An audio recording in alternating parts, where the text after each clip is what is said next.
The first time the bull bowed to him, the yard went silent. Dust hung in the morning air like breath caught mid-gasp, and even the wind seemed to lean in. Cole Mercer, the mute ranch hand nobody trusted with anything but a shovel and a saddle, lifted his palm and gave one small twist of his wrist. The bull, black-shouldered, scar-pinked at the ear brand, lowered its head until horn tips scraped the packed earth. No voice, no whistle, just a shape his fingers made, quick as a sparrow's wing. A wrench clanged somewhere by the barn, then nothing again. No ball from the calves, no cluck of diesel.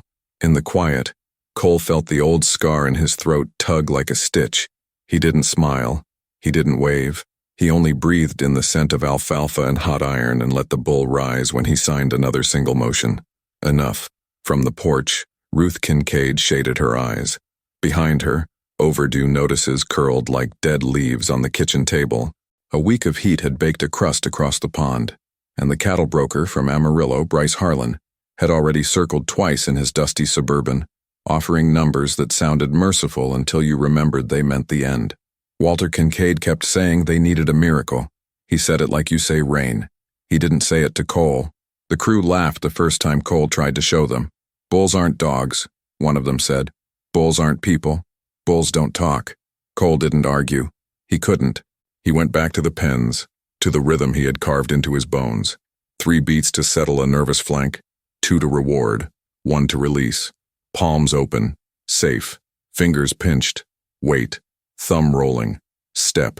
He'd learned the motions years ago for a girl he never got to keep talking to. Now he used them on animals whose bodies could break him like dried grass. That morning, the strange thing started not with the bull bowing, but with the bull listening. Its eyes fixed on him like it recognized a story only hands could tell. The ring fence creaked under Walter's weight when he leaned in. "How's he doing that?" he whispered to Ruth, as if loud words might snap the thread. Ruth didn't answer. She didn't trust magic. She trusted feed bills and rain gauges. Cole raised his left hand, palm out. The bull shifted its weight. Dust feathered from its hooves. When Cole curled his fingers inward, the bull backed a single step and stopped. A second curl, another step, a slow, gentle drift, like a moon-tugging tide. Cole's shirt stuck to his back. He felt the eyes of the whole yard pressing through him. The foreman, the 2 brothers who fixed fences, the bookkeeper with the hard mouth. And he felt something else too, a hum in the boards under his boots, faint and regular, not the rhythm of hooves or wind. The ground vibrated. Cole stilled his hands. The bull froze. That hum came again, deeper now. A memory of thunder. Everyone heard it this time. Heads turned. A loose screw chattered on the rail. Far off, a train blew a warning. But this was closer, under them, inside the barn's shadow, like an old heart waking.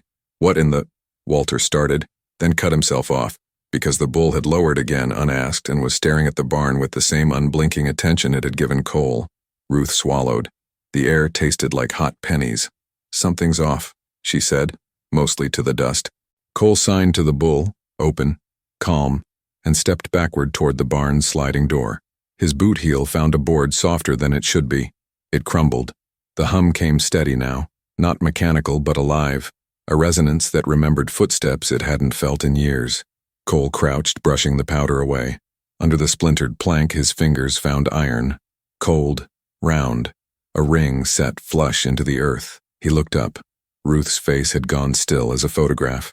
Walter's jaw worked, then stopped, then worked again. The crew shifted. No one spoke. The bull blew out a long ribbon of sound and shook a fly from its eyelid. Cole slid 2 fingers through the iron ring and pulled. The earth gave a little. The ring didn't. He tried again. The hum deepened, a throat clearing in the dark. He braced his boots and pulled a 3rd time, and the board beside the ring lifted with a sigh like winter wind under a door. Beneath it blackness waited, square and deliberate. A hatch, hidden in plain sight under a path every boot on the ranch had trod 1,000 times. The bull stepped forward, and Cole, without thinking, signed no. The bull stopped. Its ears flicked. No one laughed. No one said bulls don't talk, because something down there answered for them all.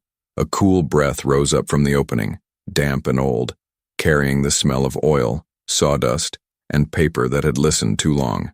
By noon, word had run through the Kincaid place like water freed from a kinked hose. Men came from the south pasture, shirts dark at the collar. The bookkeeper set her pencil down for the first time all day. The ranch dog, a blue heeler named Scout, stationed herself between Cole and the open hatch, ears pricked, tail a metronome of caution. Ruth fetched a flashlight that had outlived 3 storms and half a generation. The beam cut through the mouth of the earth and struck timber short against clay. Hand-built. Old. The hum had quieted, replaced by the sound of air exhaling from a space that hadn't been allowed to speak. Walter knelt, one hand on the lid, one on his knee, and looked at Cole as if the missing words in the man's throat might have finally found a way out. "Before we go any further," Ruth said, her voice thin but steady, "we should say what this is." She glanced toward the county road where a dust tail hinted at a vehicle turning in, and who it belongs to. Cole pointed to his own chest, then to Walter and Ruth, then drew a circle in the air that included the barn, the crew, the horizon. He finished the motion with an open palm. "Share." Ruth's mouth softened, not with trust. Trust was a luxury too expensive for this week, but with the understanding that here was a man who had no stake on paper and still chose the sign that meant together. She nodded once. "All right. Before we descend into that darkness, do me a favor. Do us a favor. If this kind of story keeps you leaning in, if the smell of old paper and the creak of a hidden hinge makes your chest ache the way it does ours, then subscribe. Hit that button right now and tell us where you're watching from. A kitchen in Tulsa, a lunch break in Sao Paulo, a midnight shift in Dublin, hearing cattle in the distance you swear are ghosts. We read every town you type. It reminds us we're not alone out here. It keeps the lights on when the bills don't. Because that's the truth of this place. The Kincaid Ranch wasn't a postcard, never had been. It was cracked mugs with hairline fractures that never quite gave. It was a sink that coughed rust before the water ran clear. It was Ruth's hands, browned and nicked, folding biscuits with a tenderness she didn't always have time to show in words. It was Walter measuring diesel by the smell in the air and choosing which field got saved. Out back, the cattle fed slow on what the heat left, ribs like the shadows of bent fingers. The big bank in town had stopped smiling when they said the family name. A man like Bryce Harlan only came when he heard the pulsing of death the way coyotes hear a calf. He offered a price that looked like oxygen. It was a number that would disappear the second ink dried. Cole slept in the bunkhouse on a narrow mattress that forgot his shape by morning. He kept a shoebox under the bed with 3 photographs. His mother laughing with one palm held up to hide a chipped tooth, a girl on a county fair midway, signing the word for brave, and a bull, all muscle and moonlight, whose calm eye caught the camera like a secret. He kept a worn paperback on animal behavior beside the box, the corners softened by study the way his hands had learned to be soft, near horn and bone. He had come here because the Kincaids hired the kind who would work until the calluses spoke for them. He stayed because the animals listened. They listened in a way people rarely did. When you have no voice, you learn to read the whites of eyes, the flinch before fear blooms, the breath before a decision. Cole read those things in bulls. And bulls, for reasons he couldn't name, read something back. So when the ground hummed and the iron ring glinted like a coin at the bottom of a dry well, he felt both dread and relief. Dread, because buried secrets never come cheap. Relief, because sometimes the only way to change a life is to pull on the thing that doesn't want to be moved.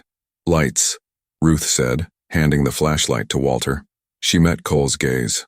"You coming down?" Cole signed yes, then made a small shape with his hand at his heart. "Ready. If you're with us, drop a comment with your city. We'll bring you down there with us. Hit subscribe because we're about to turn a page that was nailed shut, and you won't want to miss what's written on the other side." They went down one at a time. Walter first, flashlight sweeping. Ruth second, cautious but refusing hesitation. Cole third, boots finding each rung like he'd been here in dreams. Scout whined, then settled at the opening, head cocked to the dark. The ladder ended on packed earth cool enough to make the heat upstairs feel like a lie. The light caught motes that moved as if they had their own weather. The room wasn't large, but it was particular. On the left, shelves had been built from milled boards stamped with a brand no one used anymore. On the right, a workbench held a hand-crank press dusted in a film thick as velvet. Against the far wall, a trunk with brass corners and a lock scarred by someone's impatient tool a long time ago. The smell of oil came from a steel can with a paper label turned brown and brittle. Walter ran his fingers along the shelf edges the way a man sometimes touches a door frame he built young, as if to be sure it still exists. "My granddad talked about a storm cellar," he said, voice lowered by instinct. "Said there was a place they kept ledgers in the old days back when brands meant bloodlines, not marketing. He swallowed. Said they kept more than ledgers sometimes.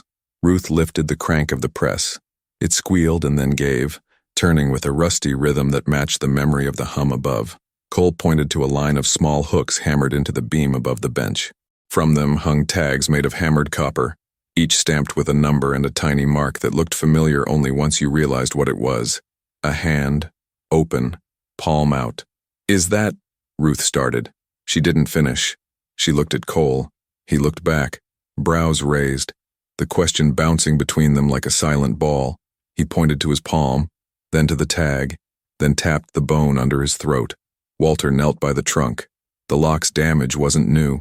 Someone had tried to open it decades ago. He slid the flat of a screwdriver under the latch, levered, and the thing yielded with a gentle click, as if it had only been waiting for someone who knew how to ask. Inside, layered with waxed paper and time, lay ledger books bound in leather softened by heat and memory. Beneath them, photographs curled, a parcel wrapped in oilcloth, and a narrow wooden box with a brass plate that read, "Kincaid, Registry." They carried the contents to the bench. Ruth brushed dust with the sleeve of her shirt, tender in a way she hadn't been since her daughter left for a life that didn't include early mornings or late calves. Walter opened the registry first. Inside, pages of names, dates, brand sketches.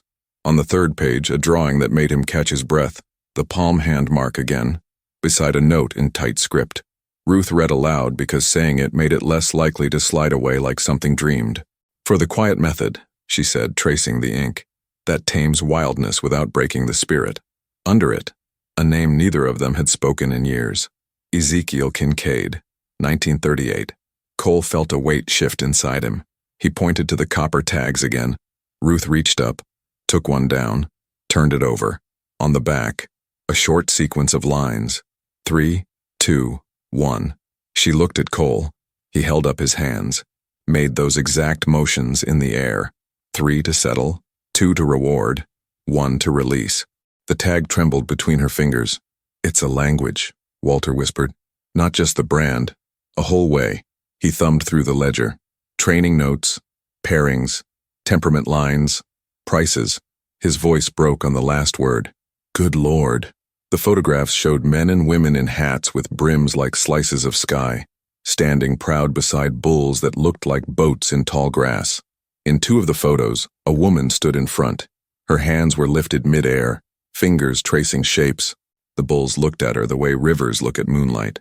The caption on the back in the same tight script, "Alma M., signer." Ruth pressed her lips together. "Your mother's name was Alma, wasn't it?" she asked Cole softly. He blinked once, surprised, then twice. A yes. He hadn't told them. The photos weren't his mother, these were from before, but the name cracked something open anyway, a vein of kinship running under the years. Walter moved to the oilcloth parcel. He unwrapped it slow. Inside lay metal molds for the copper tags, a set of stamps with letters and numbers, and a small row of dies shaped like tiny hands, palm open, fingers set to different counts. The quiet method had been codified, pressed into copper the way names are pressed into stone. Cole reached for the narrow wooden box last. He lifted the brass latch and opened the lid. Inside, on black felt, lay a tarnished key and a folded sheet of parchment sealed with red wax. The seal was impressed with the hand mark. He broke it, handed the parchment to Ruth. She read, voice this time widened by the knowledge that words could turn a life. "In the year of dust and flood, we of Kincaid record that the hand belongs as much to the teacher as to the taught. The method shall pass to the one who speaks without sound and is heard. Blood matters, but listening matters more. To that one we grant—" She stopped. Walter's hand went to her shoulder. "We grant stewardship over the registry, the tag dies, and the line's proceeds, should they bring the ranch back to standing." A shiver went up Cole's arms, a slow frost rising. He looked at his hands, the scars on his knuckles, the faint white line across his palm where a horn had reminded him about space. He looked at Ruth, at Walter, at the dust dancing like it was hearing music none of them could. "Proceeds," Walter said hoarsely. "If this line is still alive, if we can breed calm into power and show it without cruelty, buyers will come from states away." He set the registry down as if it were a sleeping child. "We could save this place." Up above, a car door slammed. The sound was the punctuation mark every sentence down there feared. Bryce Harlan's voice carried like a crow's, confident, a little mean. "Anybody home? I hear there's a show in the yard." Ruth and Walter looked at each other. The ranch had more debt than months left in the year. Bryce had more lawyers than friends. And now, under his feet, lay a secret worth money the way spring is worth rain. Ruth refolded the parchment with care. "We keep this quiet," she said. "We work. We prove it before we say a word." Her eyes moved to Cole. "You can do this?" Cole signed yes, then added a small flourish that meant more than yes. "Trust me." He signed a plan in the air. Short, sharp shapes. Select, tag, train, show. Ruth absorbed it like a general reading a field. She nodded. They climbed back into the heat that punched the lungs and made the world shimmer. Bryce stood by the pens, sunglasses reflecting the bull like a darkened twin. "Heard you had a trick," he said, smile wide enough to show a crown. "And I like tricks I can buy." Walter kept his face neutral. "We're not selling today." Bryce laughed. "You're always selling. You just don't know the price." He studied Cole as if cataloging a tool. "Mute cowboy," he said. "I've heard of you. Heard you pet bulls like they're lapdogs." He tapped the rail. The bull tossed its head, irritated. "You put a bow on Wild, you get folk sentimental. Sentiment doesn't pay notes." Cole didn't look at Bryce. He looked at the bull. He signed calm, and the animal's breath slowed. He signed step, and the animal moved with a grace that made even Bryce's smile twitch. Then Cole signed a shape he'd never used in the yard, only in private. Respect. Palm down, a small bow. The bull mirrored him. A ripple went through the watching crew. Not applause. No one clapped at work, but something like it in the air. "Oh, oh." Bryce's sunglasses hid his eyes. His voice soured. "Cute." He leaned in. "If there's something of value here and I'm not invited, I'll consider that an insult." He looked down at the earth under the barn door, at the disturbed dust, and the faint square in the dirt no one had bothered to erase. His smile came back, colder, and "I don't take insults well." Night didn't bring cool so much as a different flavor of heat, thicker and sweet with the smell of creosote and cattle. Under the bulb by the tack room, Cole copied pages from the registry by hand, each mark deliberate. Ruth ordered copper sheets off an old stack in the machine shed and cleaned the tag molds until they shone like pennies in a fountain. Walter checked gates, made lists, stared too long at the horizon. Scout made her rounds and doubled back to Cole, settling by his boot with a sigh that sounded like "You're not alone." They worked in shifts. In the round pen, Cole selected 3 bulls, one young with eyes like wet coffee, one middle-aged with scars that told the story of fences, and one old with a dignity that didn't require witnesses. He tagged them with the copper numbers, the tiny hand symbol glinting at their ears. He moved his fingers in the air until his joints ached, until the bulls followed the drift of his wrist like iron filings to a magnet. What he didn't do, raise his voice. He couldn't. What he didn't need, a whip. He had timing. He had a ledger that told him when to stop before an animal remembered to fear. He had the patience of someone who lived where words didn't go. Word still traveled. Men at the feed store mentioned the Kincaids with something like curiosity instead of pity. A woman from 2 counties over sent a message asking if her boy could come watch, and Bryce came back. Twice in one day, each time with a different man who pretended not to be measuring distances with his eyes. On the 3rd day, while Cole taught the young bull to pivot on a whisper, Scout stiffened, then cut for the barn at a speed that meant one thing: trespass. Cole signed hold to the bull and trotted after the dog. In the shadow of the barn, the hatch lay open. The ladder creaked. Down below, a thin beam of light danced on the walls. Cole descended soundless. He caught the smell of cologne before he saw the shape.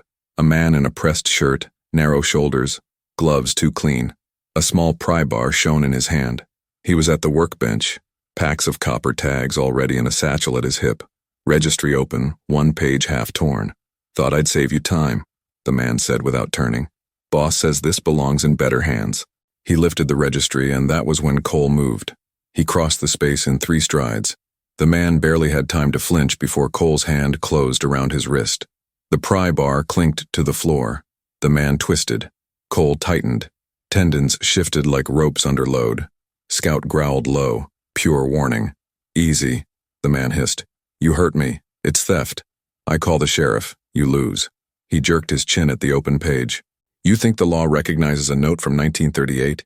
You think it recognizes hand-waving as a deed?" Cole let the man's wrist go. He signed slowly, making sure the man's eyes were on his hands. Leave. The man smirked. Make me. Cole's palm flashed. Two shapes. Wait and watch. He lifted his fingers to his lips and blew air across the scar where voice should have been. A breath only, but it carried the smell of oil and paper, and it carried memory. The room seemed to lean closer. He turned, picked up the registry with both hands, and closed it. Careful. He set it down. He stepped backward into the ladder's shadow, signed to Scout, guard. The dog held. Then he looked up into the barn's light and signed a shape the bulls knew, the one that meant come. Silence. Then above, boards shifted, hooves thudded. The old bull, patient as a saint, lowered his great head to the hatch. He couldn't descend. He didn't need to. He filled the opening with presence. The man in the pressed shirt, who had been so certain that law lived only in courthouses, looked up into a dark that breathed. The bull's breath washed down cool and grassy. His eye found the man. They regarded each other evenly. The man took a step back. Another. He held his hands up. Okay, he said, a thin tremor in the word. Okay. He went up the ladder with speed that would have been funny if it hadn't been night and dangerous. When Cole reached the yard again, Bryce was at the fence, sunglasses gone, eyes sharp as wire. My man get lost? He asked mildly. Cole held up both hands. Empty. He signed a circle that meant enough men, enough threats, enough games. Bryce studied him, then laughed once, a short bark. You've got nerve, he said, and a dog with taste. Ruth came out of the house with a phone in her hand and fire where patience used to be. You send anyone onto my property again, she said, voice flat, and I'll put your name on every tongue from here to the river. You wouldn't sell a bottle of water in August. Bryce tipped an imaginary hat. Just making sure you don't hurt yourselves with antiques. He let his gaze slide over Cole. You training those bulls for a yard show, Mercer? Or for an auction? He smiled. Because if you're aiming at an auction, you'll need more than parlor tricks. You'll need records, proof, and a buyer who cares about poetry. He spread his hands. I have buyers. You have a mute and a scrapbook. He left tire dust that tasted like insult. Ruth stood in it until the grit settled on her tongue, then spat into the dirt and wiped her mouth with the back of her hand. We do this quiet, she said. We register the brand. We call the old vet in Lubbock who still remembers the handmark. We make tags. We train like the devil's watching. And when we step into an auction ring, we don't blink. They did. Days bled into each other, sun ablade. Cole's hands learned new fatigue. He signed until nerves hummed. He learned each bull's thought before it was fully thought. The young one's quick flair, the middle one's stubborn pride, the old one's solemn courtesy. He found the center of the pen where fear melted fastest. He fed with timing that told a body when to rest. He rested when a body needed to remember that stillness is not surrender. Ruth worked the phones. The old vet, Dr. Avery, arrived in a truck that had started before the internet. He took one look at the copper tags and laughed until he wiped his eyes. Haven't seen those since my father put one on a bull that near broke my femur and then took to following my mother like a pup. He examined the ledger as if it were a family Bible. He pointed to Alma M. in the photo and said, she could do things no man with a rope and a stick ever could. He scribbled a statement in his tight doctor's hand and notarized it on the hood of his truck. You show this with those bulls, he said, tapping the paper, and you'll have phones ringing before you sit down to count. Walter welded a new gate for the trailer and fixed a wheel bearing that sang. The bookkeeper dug up an old certificate in a courthouse basement that proved the handbrand had been Kincaid's before memory thinned. They registered it again, legal as any mark burned into hide. They named the line Quiet Line, because it was, and because Cole smiled with his eyes when he saw it written that way. The night before the auction, Bryce showed up with a bottle of good bourbon and a smile made of ice. Truce, he said. I brought an offer. He held out an envelope. It had weight. Ruth didn't take it. You'll see our offer tomorrow, she said. It'll be public. Bryce chuckled. Public is messy. Private is clean. He turned the envelope toward Cole, as if the mute man might be tempted by the heft of hush. You could leave tonight with enough to stop being hungry forever. Cole looked at him, then at Scout, then at the bulls dozing like anchored ships. He raised one hand and made a small sign he didn't use often, because it is a vow. Never. Bryce's jaw twitched. He set the envelope on the fence post as if contamination could spread to wood. You people like to learn the hard way. When he left, the night felt tighter, like a belt drawn another notch. In the bunkhouse, Cole lay on his back and traced his favorite signs on the underside of his quilt. Safe, steady, together. He slept with the ledger under his bed and his hand on Scout's back, feeling her breath even when dreams squeezed his. The auction barn in Abilene held heat the way a church holds prayer, soaked into beams, caught in rafters, exhaled in small miracles. Saturday, bodies packed the benches, jeans darkened in the knee, hats like white moons. The ring smelled of sawdust, hair, and money. A banner for Harlan Livestock hung crooked along one wall, which meant Bryce had his fingers in the sound system, the concessions, and the rumor mill. Ruth walked beside Cole through the tunnel under the stands. Walter pushed a hand truck loaded with the registry, the notarized letter from Dr. Avery, and a display board that read "Quiet Line" with a copper hand riveted to the corner. Scout trotted, tail level, eyes scanning. Cole's palms tingled. He flexed his fingers and felt the tiny bones speak back. "You've got this." They were slotted midday when buyers were warm, not drunk, and attention hadn't drifted to football. Before them, a pen of Brangus steers kicked dust and went for prices that made Ruth breathe shallow. Behind them, a limousine bull snorted arrogance. Bryce worked the pen gate like a maestro, nodding at ringmen, smiling at the ones he owned and the ones he didn't yet. When the first Quiet Line bull stepped into the light, the ring sagged into noise, whistles, a few laughs, someone's half-hearted, "pretty boy," tossed like a bottle at a passing car. He was the middle-aged one, scarred, proud copper tag catching the sun. The auctioneer sang numbers at him like birdsong turned sharp. Then the bull did something no one expected. He stopped dead center and stood, breathing slow, eyes on Cole. Cole lifted his hands. He didn't bow or flourish. He moved with the cleanliness of someone who knows performance is theft if it steals from the truth. 3, 2, 1. The bull shifted left on a whisper. He lowered on command. He backed when asked as if a string attached him to the air near Cole's palm. The ring hushed. The auctioneer's chant faltered, then caught again, slower, allowing space for understanding to find seats. Ruth stepped to the mic. "This line was trained with the Kincaid hand method," she said, voice steady, words carved. "Documented in 1938. Rediscovered here. You'll see bulls that keep their pride without violence. You'll see temperaments that hold under pressure. You'll see animals that don't just tolerate handling, they partner with it. We've got veterinary testimony, we've got registry, and we've got proof." She gestured at Cole, who lifted his palm. The bull bowed. A murmur rose like weather shifting. The first bid came from a man in a hat too clean to be local. The second from a woman with a notebook and a mouth that didn't miss much. The third, higher, sharp, came from Bryce's row. He lounged like a cat in sun, 2 buyers flanking him like trained dogs. He raised his hand casually, eyes never leaving Cole. Numbers climbed. Sweat ran down the back of Cole's jaw like rain through a cracked gutter. He signed steady. The bull held. Ruth worked the mic like a second rain. Walter kept count in his head and then lost the thread because it wouldn't stop going up. At a number that would have cleared the Kincaid's worst month, a man in the back whistled low. At a number that would have bought a new well, people started to smile without meaning to. Bryce didn't. He bid again, pushing the amount into a range that made the auctioneer stumble on a syllable. Cole felt the first lick of fear then, fear that the man who had sent a thief into their dark would also sign the check that bought their light. The auctioneer called for more. The woman with the notebook lifted a single finger, calm as a metronome. Bryce countered with 2, lazy. She answered without looking at him. He smirked. He held up 3. She shook her head. The auctioneer sang the last call, rhythmic, a drum. Bryce shifted, measured, about to add a nail to the coffin. Then something changed, not in the numbers, but in the air. Scout stood at Cole's side, head up, hoarfrost of attention along her spine. She looked not at the bull, not at the bidders, but at the banner on the wall where a man in a ball cap fiddled with a cable. Cole followed her gaze. The man moved wrong, too deliberate, not ringman, not staff. He had a device in his hand small enough to hide in a closed fist and ugly enough to radiate bad idea. He clipped it to the cable and slid the ball cap lower. Cole felt the next moment as a choice that would become a story. He could keep his hands on the bull. He could let the money climb while the device did whatever it was built to do. Short the mic, maybe. Kill the lights.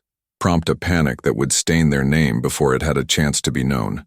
Or he could stop the auction in a way that made enemies of men who wrote checks with quick hands. He signed to the bull, hold. Then he stepped toward the banner, raising one arm, palm out. Security, uninterested a heartbeat ago, looked up because 100 people turned their heads with that old schoolyard reflex. What's he pointing at? The man in the ball cap sensed the shift and moved to leave, but Scout was already there, teeth bared without sound. The device slipped, sparked, skittered across the floor. The auctioneer's mic squealed like a hurt thing and died. A collective intake of breath sucked the air from the room. Bryce stood. His face did a quiet math and chose a number. He put his hands out in a deputy's gesture of calm. "Let's not make a scene," he began. Ruth took the dead mic from the stand, lifted it like an indictment. "Someone tried to kill the sound," she said, voice carrying even without amplification because the room wanted to hear. "And they tried to do it while our bull was proving what training with respect can look like. You want to see the opposite of respect? It's sabotage." She turned and pointed at the device now under a security guard's boot. "We're not leaving, we're not backing down." She looked up at the stands, all those hats, all those mouths. "If you believe in fair, stay. If you believe in better, bid." Silence held. Then the woman with the notebook stood. "I represent 4 ranches and a university program," she said. "We'll put in a number that isn't ashamed of itself." She named it. It broke something buried inside the room. Applause didn't happen in auction barns, not like that. But hands smacked knees, boots scuffed, someone whooped. The auctioneer found another mic from somewhere and laughed into it like a man delivered. He repeated the number, and for the first time all day, his song sounded like joy. Bryce kept his hands by his sides. He smiled the way men smile when they discover that control is a rented suit and it's due back early. He bid once more, high enough to keep his pride from limping, and then he stopped. Sold. The word fell like a gate slamming at last. The gavel hit the block hard enough to make sawdust jump. The price set a barn record. It set 2. The second quiet line bull went higher. The third, old, dignified, the one who had stared a thief into retreat, broke the new record again. Ruth's hands shook for the first time when she signed the sale papers. Walter blinked sweat and maybe tears. "Doctor." Avery pounded Cole's back and said something about history that sounded like a blessing. Scout licked the old bull's nose and sneezed.